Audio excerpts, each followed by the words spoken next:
Caritela in the house.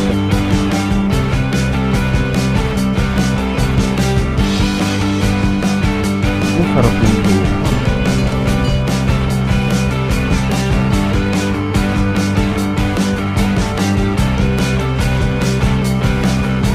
Ayun ang bell tower.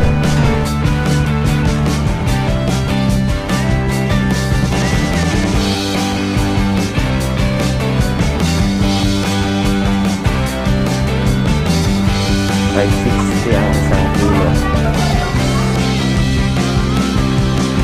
Masang marami ha. Oh, ito para sa'yo. Kaya rin kay Jewel, zigzag yan. Nandun yung checkpoint. Pag dumander, hindi lang kayo na vaccination card.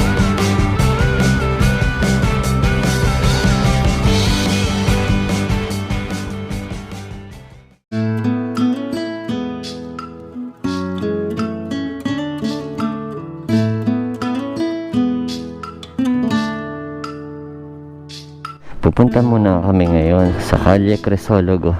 At nandito nga tayo sa Glory and Transient House. 1 kilometer away lang to from Calle Crisologo. After dun sa Glory and Transient, ikot tayo papuntang Calle Crisologo. Tingnan natin siya sa araw ngayon mga idol. So ito na yung Calle Crisologo sa araw. Ayan siya.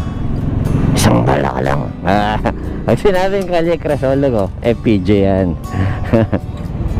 Tingnan nyo naman yung mga buildings dito. Ang lulupit.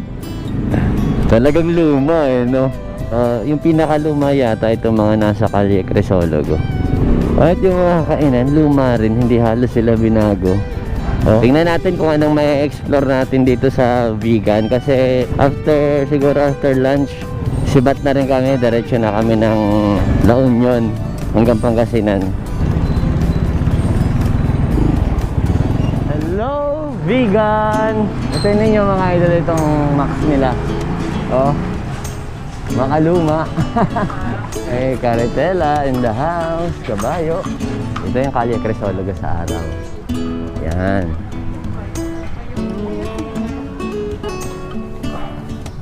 Ang sarap ng suka. Oh, so maganda rito sa gabi kasi kagabi ang daming mga nagna-night party. Nagna-night party rito.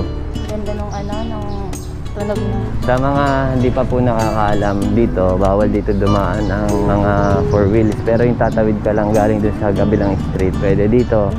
At tanging kabayo lang ang may karapatan dito. Yan. Bagnet to. My favorite. Kaso lang ngayon, itong Calle Crisologo, nawawala na yung mga lumang establishment nila katulad nito. Ayan, napapalitan na ng bago. 200 daw, isang oras. Hey, kuya. Sir, saan nga tayo ulit iikot? Konting ano lang.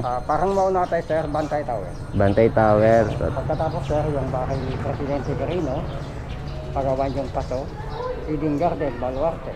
Sige. Pagka 200 isang oras naman. 200 daw yung 1 hour dito kay Kuya Paul. So, supportahan natin sila rito. Tara. Kung sa Paway, nagsandun tayo rito. Kalesa Gaming naman! Yun eh. Kalesa!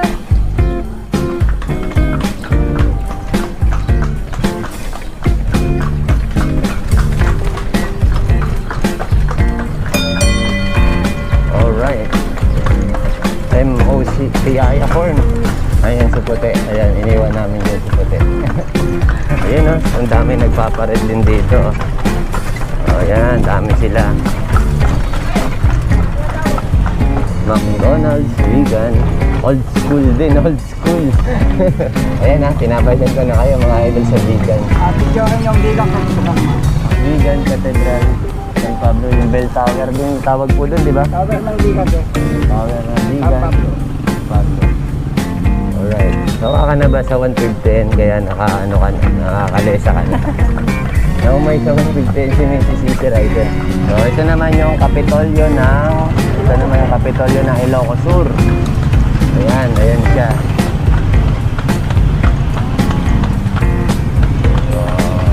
Bahay ni Elpidio Quirino. Ang bahay ni Elpidio Quirino. Good morning po.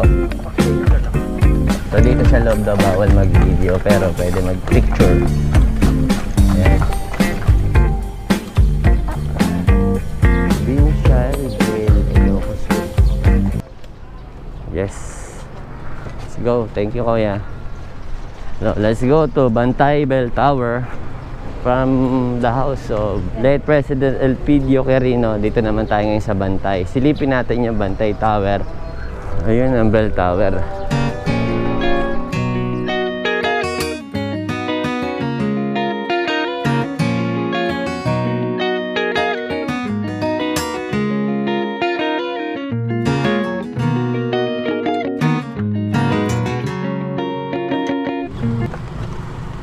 Dito tayo sa gawaan ng mga pottery. Isa sa tourist spot nila rito.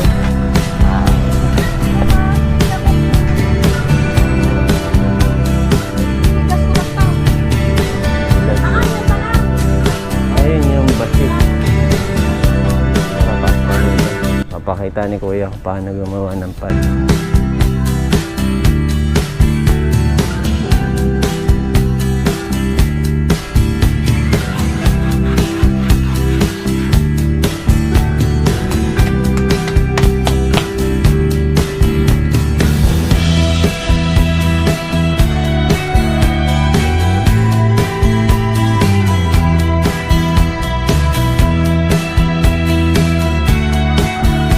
Pwede din po makatry niyan. Baka Kuya ko anong magawa niyan. Ayan na, magpapalayok na.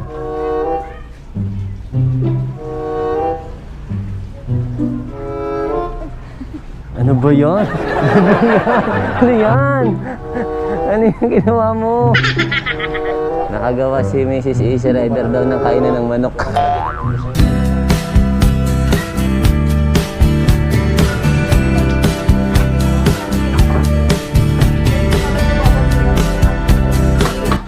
$560 ang isang kilo.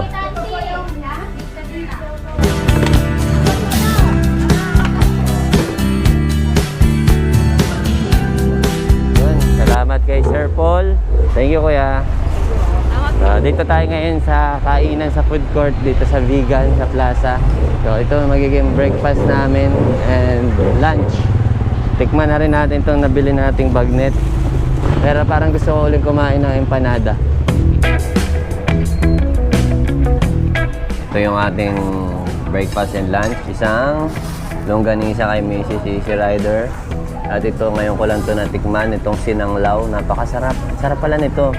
At ang authentic na dinakdakan na ngayon ko lang natikman yung ganito kasarap na dinakdakan. Kaya sarap nung sinanglaw nyo. Ngayon lang nakatikim nito. First time namin. Ilalagyan pa pala ng sibuyas yun. Daddy. Yan o, yung bagnet. Ito ilalagay po dito. Okay, sarap yan eh. Sibuyas naman yun. Huwag nyo kakalimutan pag nandito kayo sa Vegan. Kumain kayo ng sinanglaw. Tapos samahan nyo ng masarap na dinakdakan. Ewan kung bakit si Mrs. Easy Rider ang hilig sa longganisa. So, paalam na ulit sa Glory Transient House. Ito yung kanilang room. Napakamura lang. So, ito naman yung kanilang CR. Napakalinis. Nagdumi lang yan dahil sa amin. So, thank you po sa accommodation. Pagbalik namin ng Vegan, dito ulit kami tutuloy kasi masyado na kami komportable rito. So, Glory and Transient House, San Julian Norte, Vegan City, Ilocos Sur. Salamat ng marami ha. Pasensya na lang yung kuwan mo. Walang problema din. Intindihan natin yan. So, ito siya, yung buong place niya. Meron din dito 10 packs. PM lang kayo sa FB page nila, Kuya. Diba? PM lang sa page, diba? FB. So, makukuha niyo yung info rito. Highly recommended to nga, Glory and Transient House. So, salamat kay Kuya pag-asikaso sa amin dito. Sa kay Nanay, sa kay Tatay, get well soon po. May miss namin to. Pakisabi na lang kila Press dyan sa kay Sir Kenneth. Umalis na kami. We are now leaving Vegan. Salamat po, salamat ng marami. Going to La Union tayo. And baka mag-overnight na lang kami sa Pangasinan, sa Ordaneta. So ito na, malapit na natin matapos ang province ng Ilocos. At maraming salamat sa mga nakasama natin dito. Nakabanding, lahat.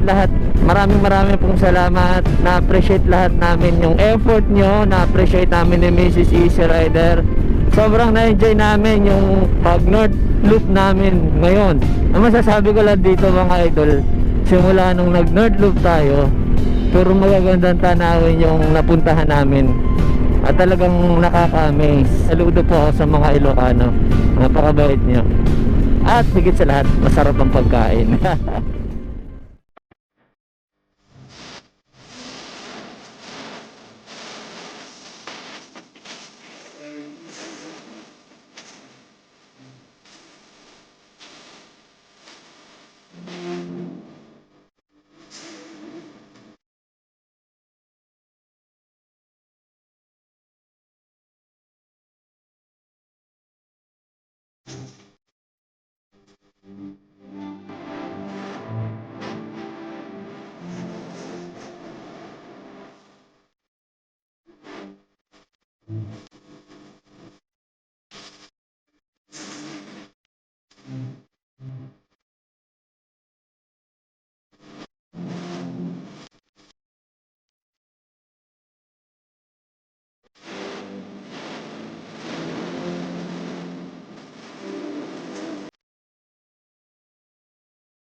So, nandito tayo sa Santa Cruz touchdown. Meron tayo naghihintay na idol dito, si Idol JB. At ito na nga siya, ang color orange na Easy Ride 150. And ano idol, kamusta? Ayos naman po. Hashtag yung sticker mo. Mumurahin lang idol, mumurahin lang. Bagay, ang promise, ang ganda. Ito sir, ito. Ito para sa'yo, kaya rin kay GY6 yan. Salamat. Yan. O, dalawa na kami sa Rider TV. Sir, una. Sige sir, balik na salamat sa ano, abala. Paano yan? Easy Rider TV. Alis na si Easy Rider TV. Ngalagaan mo si puti natin. Okay, salamat. Okay, salamat kay Sir JB at kay Easy Rider TV 2.0 ng Ilocos Santa Cruz. Solid kayo. Bale yan yung Easy Rider TV na isa, nakapalo yan sa akin dati, nakikita ko na yan. Naka-click pa siya before. So ngayon kumuha na rin ng Easy Ride 150 na puti. Okay, good luck sa inyo idol. Welcome to Tagudin, Ilocos Sur. Yan, that's down. Nakarating din tayo ng Tagudin. So siguro ito na yung, sa pagkakaalam ko, ito na yung huling bayan ng Ilocos Sur. At malapit na siguro tayong lumabas ng Arco. Ito na, nakakalungkot na. Malapit na tayong mamaalam sa napakagandang probinsya ng Ilocos region. So, nawiwili talaga kami rito ni Mrs. Easy Rider. Hindi lang sa Ilocos, dito sa North Luzon. Napakadaming magandang puntahan. Yung pag-iikot namin na to, itong pag North Luzon loop namin na to, malaking tulong to kasi nagkaroon kami ng ideya kung saan yung sunod na probinsya namin na pwedeng puntahan dito. For example, itong Isabela, na pwede pala kami mag-stay dito. At dito kami mismo sa Isabela lang mamamasyal. Yun yung nagustuhan namin dun sa ginawa namin pag-loop ngayon. May mga nadidiscover kami. Napakaraming magaganda dito sa North Luzon. Yan ang sunod naming ipa-project kung saan kami pupunta. Nakakalungkot na part dito sa biyahe natin. Aalis na tayo at lalabas na tayo sa Ilocos Sur. Ito yung ginagamit natin. Still okay. Doon nga pala sa unahan, nandun yung checkpoint. Pag dumaan kayo ron, hihingihan lang kayo na vaccination card. At tatanungin kayo kung saan kayo pupunta. Hindi na ganun kahirap pumasok ng Ilocos ngayon, kaya pwede ba na tayong bumalik rito? Malapit lang naman di ba? Oh my gulay! Sumalubog si Kuya! Woo! Ayun talaga, mas kamote pa sa akin. Dito na tayo ngayon sa La Union. Oh, ay, ganda. Ang ganda talaga. Ang ganda pala dito dumaan sa yung may araw pa. Oh, di ba mga idol? What a view, man! Woo! Ayun, touchdown! Balawan, La Union. Kumusta po kayo sa mga subscriber natin na taga dito sa La Union? Kinukumusta ko po kayo sa mga ka-Easy Ride 150 natin dito. Kamusta po? Dito na po tayo sa Balawan, La Union. Not sure kung gaano pa kalayo ang San Juan. So ito na tayo. Narating din ni puti ang La Union.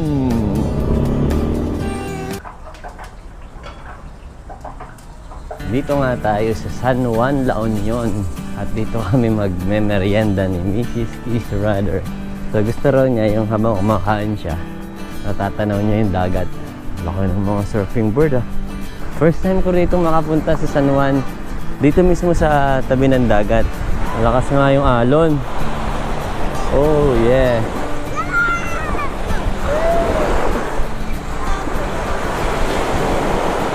Yo, ganda rito ah. Siguro dito na ako matututo mag-surfing. Mukhang nakakatakot ang dagat. At least hindi na sayang yung pag-nerdlop natin kahit pa paano. Nakapag side trip tayo rito, nasilip na rin natin. Sulit talaga itong nerdlop na to. Ang dami naming napuntahan. Malapit na tayo sa Pangasinan.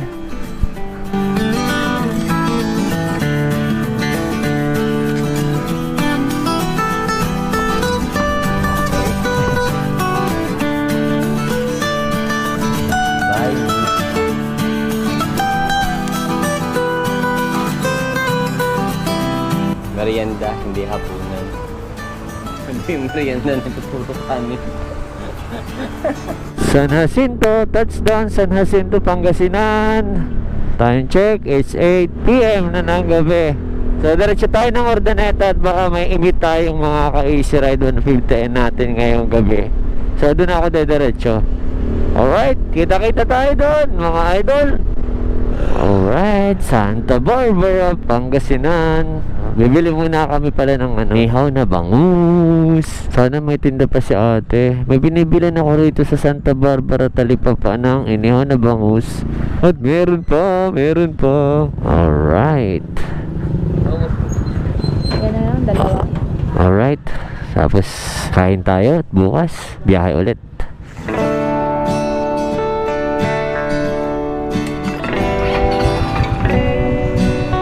Nandito nga tayo sa Ordaneta, Pangasinan at dito tayo nagpalipas ng gabi. Siguro malapit na matapos itong North Loop natin. Konting piga na lang makakarating na tayo sa Manila. Ngayon, hindi na tayo nakadaan ng Bulinaw, Pangasinan saka sa Anda. Yun sana yung original plan namin. Si Easy Rider kasi sobrang nag-enjoy sa Ilocos region. Kaya yung mga time na dapat na nasa biyahe kami, doon na lang namin na-spend. Kaya hindi na kami pupunta ng Bulinaw. Kaya hanggang dito lang kami ngayon sa Ordaneta, Pangasinan. Siyang may kasalanan. Siguro yung iba nagtataka ako bakit hindi kami dumaan ng Baguio o Sagada. Kaya hindi kami dumaan ng Sagada, sayang yung time. Kasi kung dadaan lang kami ron tapos hindi naman namin ma-enjoy yung place, useless, di ba? So marami pa tayong mga gagawing rides. For example, meron tayong trip to Sagada, magkakaroon tayo ng trip to Anda, Pangasinan. Babalik tayo ng Bulinaw, Pangasinan. So marami pa kaming planong gagawin. Yung mga hindi namin nagawa ngayong North Loop, isi-separate namin yung mga magagandang lugar din na yun para sa inyo. Tara, umpisa na natin, biyahe na tayo. Balik na tayo ng Manila.